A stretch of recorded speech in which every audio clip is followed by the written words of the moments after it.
रूस यूक्रेन युद्ध के बीच जब कई देश रूस को अलग थलग करने की कोशिशों में जुटे हैं, तब रूस ने भारत की तारीफ की है।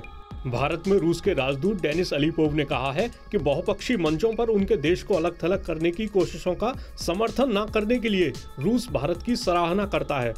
इसके साथ ही उन्होंने कहा कि भारत और रूस के बीच द्विपक्षीय व्यापार भी बढ़ रहा है।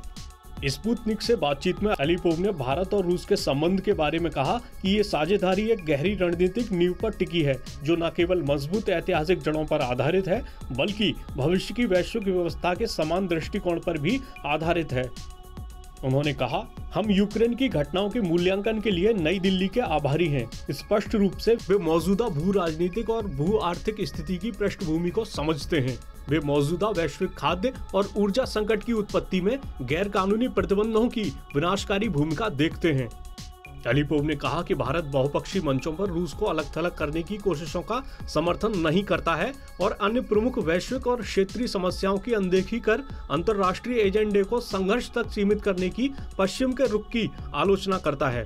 अलीपोव का मानना है कि पश्चिमी देशों के प्रतिबंधों के बावजूद रूस का भारत के साथ व्यापार सकारात्मक दिशा में बढ़ता रहेगा। उन्होंने कहा, दुर्भाग्य से यूक्रेन में स्पेशल मिलिट्री ऑपरेशन लॉन्च होने के बाद भारत और रूस के बीच सामानों की सप्लाई में कुछ दिक्कतें थीं। हालांकि अब हम सफल तरीके से इन बाधाओं से ऊपर उठ चुके हैं। हमें भरोसा है कि रूस में भारत का निर्यात निकट भविष्य में तेजी पकड़ेगा। आपको बता दें कि हाल ही में भारतीय प्रधानमंत्री नरेंद्र मोदी और रूस के राष्ट्रपति व्लादिमीर पुतिन के बीच फोन पर बातचीत हुई थी। इस दौरान पीएम मोदी ने यूक्रेन संकट को बातचीत और कूटनीति के जरिए सुलझाने के भारत के पुराने रुख को दोहराया था।